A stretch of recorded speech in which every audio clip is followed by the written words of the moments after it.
शर्मा जी बोले हैं कि अगर हम लोग का मांग अगर नहीं ये सरकार सुनती है तो हम लोग जो है पूरे बिहार में कई ऐसे विधानसभा है जो हम लोग का अच्छा खासा मतलब सब होता है वोट मिलता है, तो इसका लड़ाई हम लोग का रहेगा। नहीं तो इस बार जो है जिस तरीके से बीजेपी पीछे गई है 400 पार होने वाली थी, हम लोग कहते हैं कि आज जो है 200 के आसपास यानी 200-250 के आसपास ही गई है।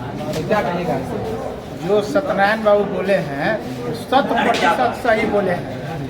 यदि बिहार सरकार और केंद्र सरकार हम लोगों का मांगों को पूरा नहीं करता है तो हर विधानसभा में हम लोग विरोध करेंगे और उनको हराने का काम करेंगे। यदि बिहार में लोहार को उपजाति बनाकर रखा गया है, जब तक स्वतंत्र जाति लोहार को नहीं किया गया, और जो भी ऊपरी सदन में एसटी का जो मामला है उसको सही ढंग से भारत सरकार हम लोगों को नहीं देती है, तब तक हम लोग उनका विरोध करेंगे और उसे हराने का काम करेंगे। देखिए इन लोग का मांग जो है स्पष्ट। कोर कमेटी के अध्यक्ष हूँ जी और मैं लगातार इस लोकतंत्र में जो लोहार समाज के साथ ये 75-76 साल में अन्याय जो हो रहा है, हमारा जो अधिकार एसटी है ये 1931 से है, जो अंग्रेज के समय से, लेकिन हमारे समाज के अंदर में शासन और प्रशासन में नहीं रहने के कारण, और मेरा समाज हर नेता के पीछे घर का झंडा ढोया लेकिन कोई नेता हमारा काम नहीं किया, और जो भी हमें न्याय मिला हमें न्यायालय के द्वारा मिला है, और न्यायालय के द्वारा जो न्याय मिला है और न्यायालय के द्वारा चाहे राज्य सरकार हो या केंद्र सरकार हो, अब लोहार वो लोहार नहीं है, ईंट से ईंट बजा करके एकजुटता कर करके और सदन को हिलाने का काम करेगा और अपना लोहार का अधिकार लेने का काम करेगा। और मैं एसटी जनजाति यानी जंगल का जाति, मैं संविधान में प्रमाणित हूँ, मुझे कोई नहीं रोक सकता।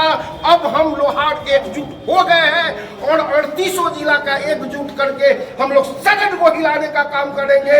लोहार है, लोहार रहेंगे, हम कमार नहीं है। तुम गैर संवैधानिक असंवैधानिक रूप से हमको गुमराह करने का कोशिश कर रहे हो।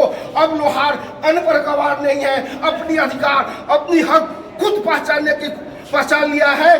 किसी भी सूरत में अब डंके के चोट से ईंट बजा कर लोहार अपना अधिकार लेने का काम करेगा। लोहार एकता जिंदाबाद। ये जो छेड़ दिए है, मुद्दा जो छेड़ दिए है, क्या ये सरकार सुनेगी सर? 100% सफल होने जा रहा है उमेश जी। आप लोग तो हमारे भाई जैसे हैं और हम लोग चाहेंगे कि जो भी बातें हमारे नेतागण बताए इस चीज़ को ज़्यादा से ज़्यादा आप लोग शेयर करें। और हमें नहीं लगता कि इस बात में थोड़ा सा भी दो राय है कि हम लोग किसी को भी सपोर्ट करने जा रहे हैं। जो हमें सुनेगा हम उनको सुनेंगे, जो नहीं सुनेगा उनका हम लोग नहीं सुनेंगे। हम लोग किसी का पिछलग्गू बनने वाले नहीं हैं मुकेश जी, उमेश जी, ना कहीं से किसी से डरने वाले हैं। जो मेरा सुनेगा मैं उसी का सुनूंगा, जो नहीं सुनेगा उसका मैं सुनने वाला नहीं हूँ, ना हमारा समाज सुनने वाला है। और आप लोगों को भी तहे दिल से धन्यवाद। आए दोनों पत्रकार साथी बंधु, इस चीज़ को ज़्यादा से ज़्यादा एक बार और कहेंगे कि जितना ज़्यादा से ज़्यादा हो इस चीज़ को आप लोग शेयर करें। और जहाँ तक हम लोगों के साथ यह अन्याय हुआ है इस चीज़ में आप लोग भी भागीदारी लगाएं। और आप लोग मीडिया के बंधु हैं, आप लोग एक बहुत बड़ा स्तंभ होते हैं हम लोगों को मदद करने में भी और हर चीज़ का एथी करने में। तो हम लोग चाहेंगे कि आप लोग मिलजुल करके हम लोग का साथ दीजिए। और हमारे नेतागण जो बात कहे हैं उस पर हम लोग 100% अधिक है, इसमें कहीं लेकिन किंतु सर बिहार तो कई ऐसे पार्टियां हैं जो इस विधानसभा में आएंगे और आपका जो मुद्दा है ये निश्चित है कि कहीं ना कहीं असर करेगी। तो अगर माझी का अगर बात किया जाए, जैसे कि जीताराम माझी है, उनका समाज जो है मुसहर जाति जो कहते हैं कि हमारा नेता माझी हो गए, पासवान के नेता कहते हैं कि हमारे रामविलास पासवान जी हो गए। तो बहुत ऐसे नेता है जो जाति जो है मान चुकी है उस नेता को। तो आप लोग क्या रीजन रहेगा कि विधानसभा में आप लोग क्या कहीं ना कहीं लोग है पार्टी को लेकर आप लोग सोच रहे हैं? सबसे पहले तो आप दोनों पत्रकार बंधुओं को हम तहे दिल से हार्दिक स्वागत करते हैं कि आप लोगों ने इतना समय दिया।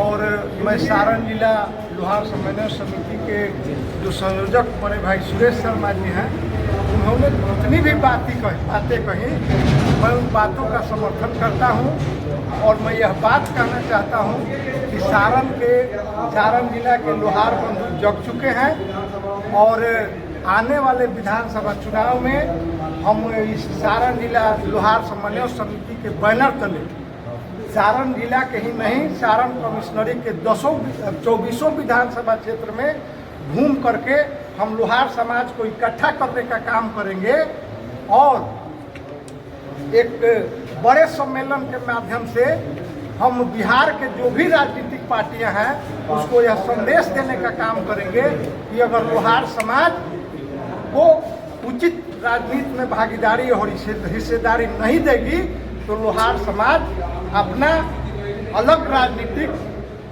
दशा और दिशा तय करने के लिए मजबूर होगी और आने वाले चुनाव में इसका परिणाम बिहार के राजनीतिक दलों को भुगतना पड़ेगा क्योंकि लोहार समाज अब जग चुका है और यह लड़ाई सदन से लेकर सड़क तक जारी रहेगी जब तक कि लोहार को मूल जाति में गणना नहीं किया जाता है तब तक लोहार समाज की यह लड़ाई अनवरत जारी रहेगी। सर बोल रहे थे कि जनगणना जो हो जातीय जनगणना जो हुई वो सही ढंग से नहीं हुआ, क्या आपको लगता है कि वहाँ पर आप लोग का कहीं ना कहीं दबाया गया? यह जो बात है वो लोहार समाज को छला गया है और लोहार समाज को छला गया है और लोहार पूरे बिहार के लोहार समाज ने उस जनगणना का व्यापक पैमाने पर विरोध किया और हम लोगों ने सरकार के सामने गर्दनी बाग में एक बहुत बड़ा धरना का प्रदर्शन किया और उस प्रदर्शन के माध्यम से हमने सरकार को यह बताने का प्रयास किया कि बिहार के लोहार जो है वह कमार की उपजाति नहीं है, इसलिए आपको लोहार को मूल जाति में रह करके जनगणना करवाना पड़ेगा, अन्यथा बिहार के लोहार समाज के लोग इस जनगणना का बहिष्कार करेंगे और उन लोगों ने बहिष्कार किया भी। और इस चुनाव में लोकसभा के चुनाव में बिहार समाज के लोगों ने यह दिखा दिया कि आपने अगर हमारी मांगों पर सहानुभूति पूर्वक विचार नहीं किया तो हमने एनडीए गठबंधन को हमसे जितना भी पार लगा हमने नुकसान पहुंचाने का काम किया है। बहुत बहुत धन्यवाद सर। क्या नाम है सर? मैं नरेंद्र कुमार शर्मा, लोहार कल्याण समिति बिहार का प्रदेश सचिव।